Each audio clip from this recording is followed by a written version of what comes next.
Hey guys, Clumsy here, and I'm here to share with you the secret to having super realistic graphics in ETS2 and ATS.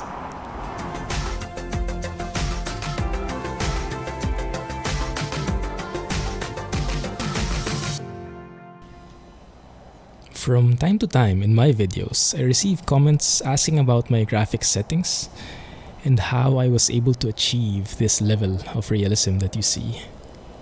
Now, normally I try to reply to all those comments and I give out my graphics settings, what I use and whatnot, but I figured the best explanation is to create an actual video where I can dive into the details of my setup, so this will be that video. Now, depending on how deep you are in the truck sim world, some of these might be very basic for you, but who knows, maybe you'll still pick up a thing or two, right? At the very least, hope you guys enjoy. Alright, let's start. First things first, let's remove all the mods, okay? Let's remove all the mods from the equation. Let's stick to the default graphics options first, because that's the core. Most of the graphical improvements you will be getting there.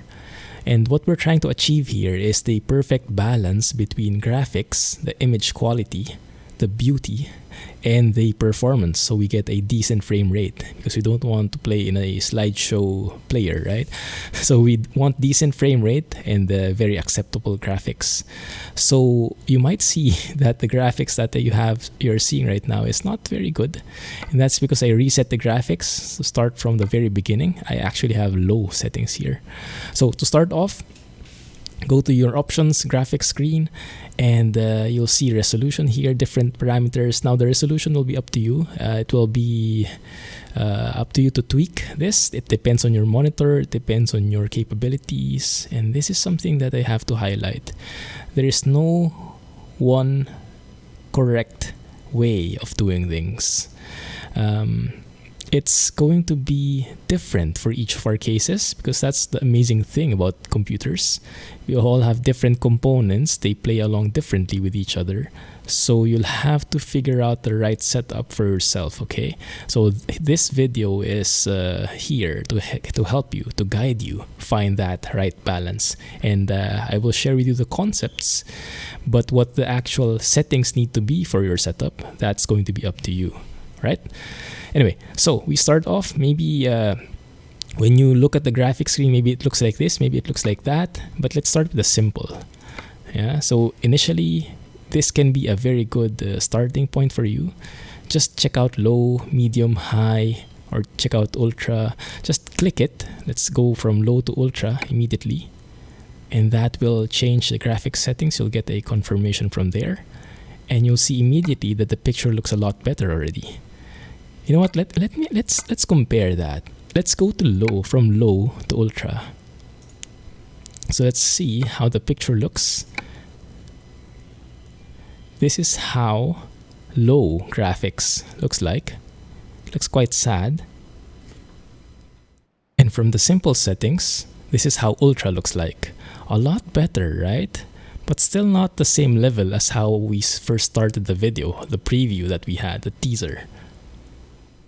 So we go back into the graphics settings, because aside from just ticking ultra here, there are much more advanced settings as indicated in this one, which you can tweak, which will help you get a very nice image quality. Now the biggest factor with regard to the image quality would be the scaling. Even if you have everything at ultra, because the scaling even at ultra settings is only at 125%.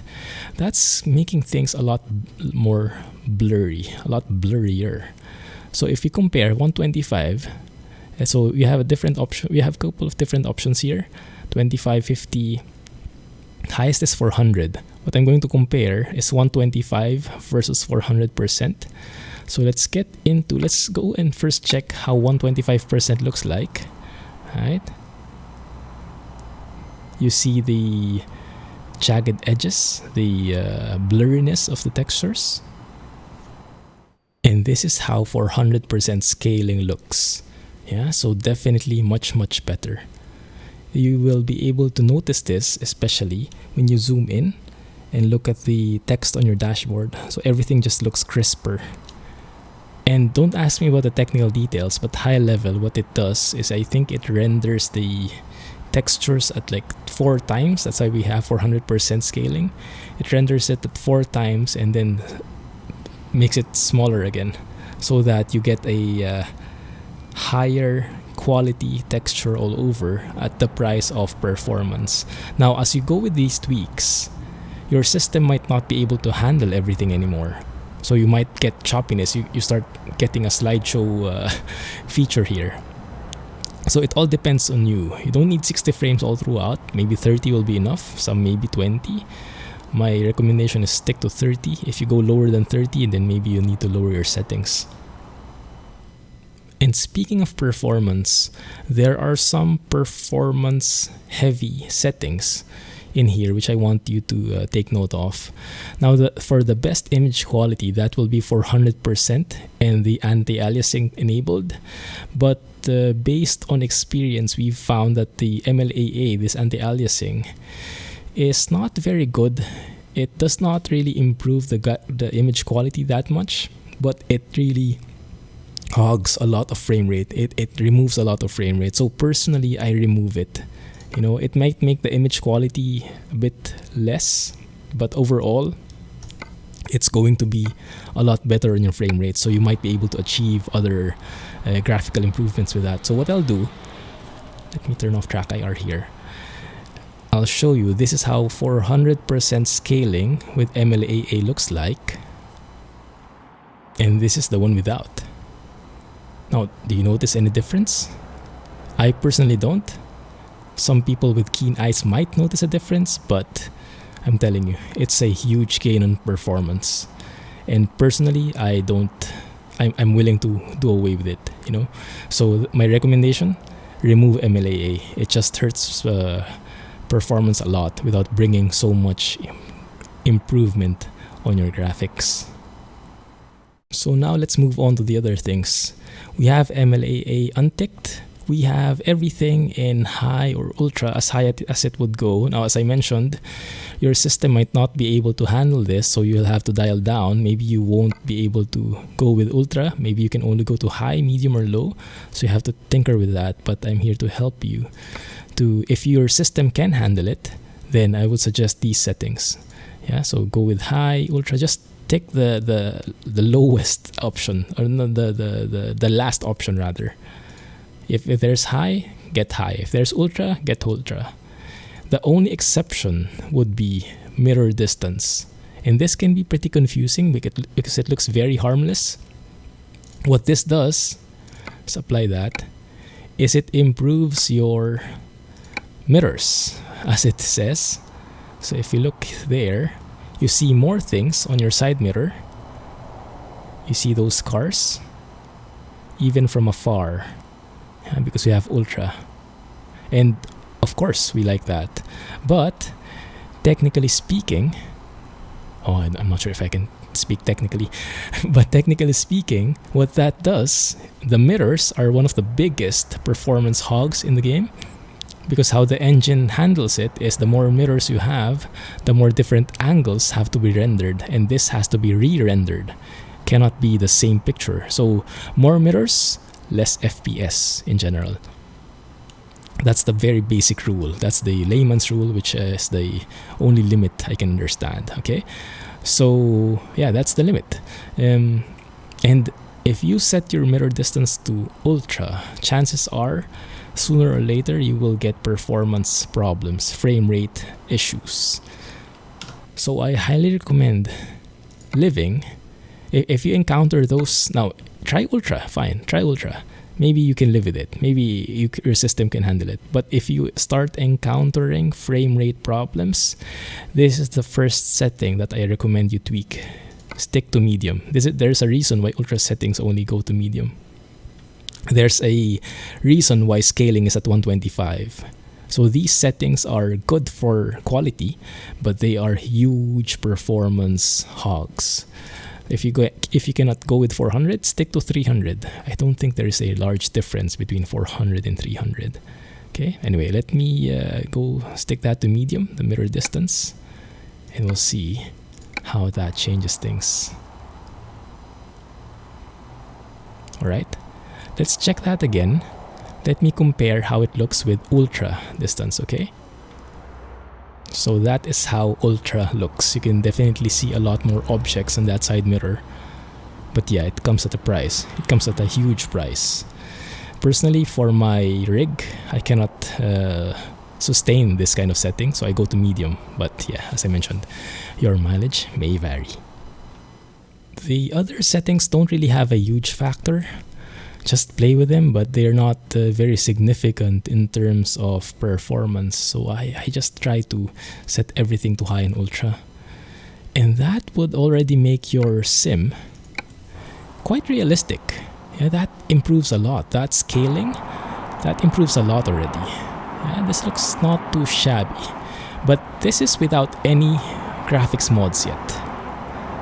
So maybe we can make it better.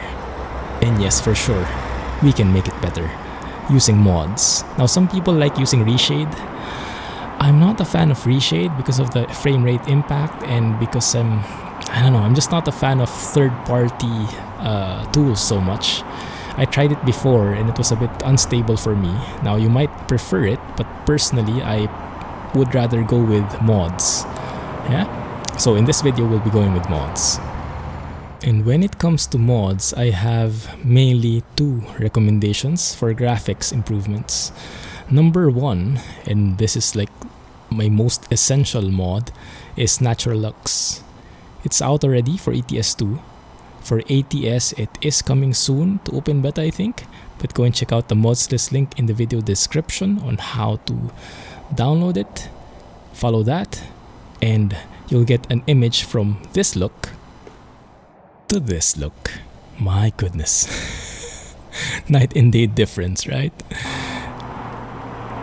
Yeah. So Natural Lux changes your skyboxes. Makes it, I don't know how many K textures.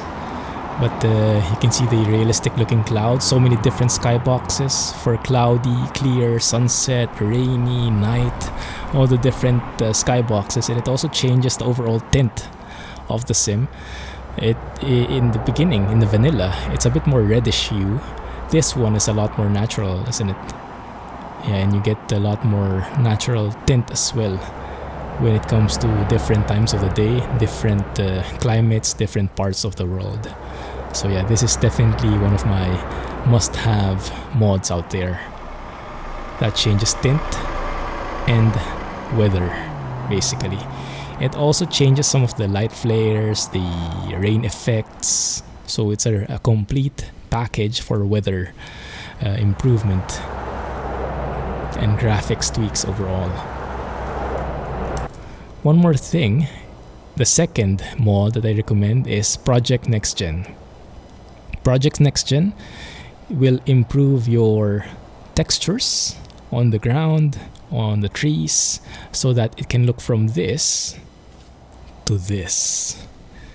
You can clearly see the cracks on the road if I zoom in, the faded lines. So it really improves the road textures, especially for the areas with base and old textures from the older parts of the game. So it really improves a lot. Now, don't mind this camera billboard ad here because yeah, it's a bit low quality, but that's not with the mods, that's with the map. This is a different map altogether. Right, so those are the two main mods I recommend. By the way, look at this one, different sky again. As I loaded it for a different time, Natural Lux came up with a different skybox. And you will see this, I always applaud Natural Lux with all the amazing work that has been done. Really game changing. You always see it in my videos as well. So yeah, those are the two main things that I would recommend. Now there are other things that you can try, limitless things. The modding community of ETS2 and ATS are super active. And you can try so many different things, like adding traffic packs. Like right now I'm using Traffic Maniac's traffic packs to add more different kinds of trucks and trailers on the road. You can improve the companies. You can change it to real companies, but all those involve mods. And this map itself where I'm in, this is a part of a mod. This is Hungary map. So you can really go down that rabbit hole. But the thing is, these are the two major mods that I would recommend, and the graphic settings that I just mentioned. So hopefully you guys would be able to make use of it. Hopefully you guys are able to achieve something along the same lines. And if you have any tips for me, if you think that I can improve the anti-aliasing or remove those jagged edges, you have some tips I can use, then yeah, feel free to let me know. And one last thing before I forget. As of 1.35, you can now also enable Directx 11. So you can do that by enabling the console or changing in your config files. As always, I won't tell you how to do that, but you can Google it. Google is your friend. Just go to the console and make sure, or in your config file, and make sure r_device is set to DX11. By default, it will be DX9. You can go and set it to DX11, and this will allow the graphics engine to use DirectX 11 instead of 9, which will introduce a lot of performance improvements in general. Now, your mileage may vary, and once you change the settings in-game, you'll need to restart it, double check that it's there. But I recommend you do it from the config file, so that you're sure that when you start the game, you'll be at DirectX 11. Now, it might not produce the exact same results for everybody. Some people are reporting slowdowns. It's a bit experimental right now. That's why I didn't recommend it right from the start. But if you have a more or less modern rig, then you should gain huge benefits from it. Okay, so try it out and let me know. Anyway, so that's, I think, it. That's mainly how I get my graphics. So nothing fancy, right? So it's not like I do lots of tweaks with my settings. It's not rocket science. So hopefully you were able to get something out of that. If nothing else, then hopefully you were entertained. If you have any comments for me, let me know in the comment section. And if you enjoyed this video, learned something, like it, hit the thumbs up, and share with your friends. Let's spread the love. And if you see anyone in my videos asking about my graphic settings, please reply to them and link them to this video, right? So everyone can be on the same page. Okay? Anyway, thank you for your time. Hope you enjoyed, and catch you in the next trucking video. Clumsy trucking, guys, and bye-bye.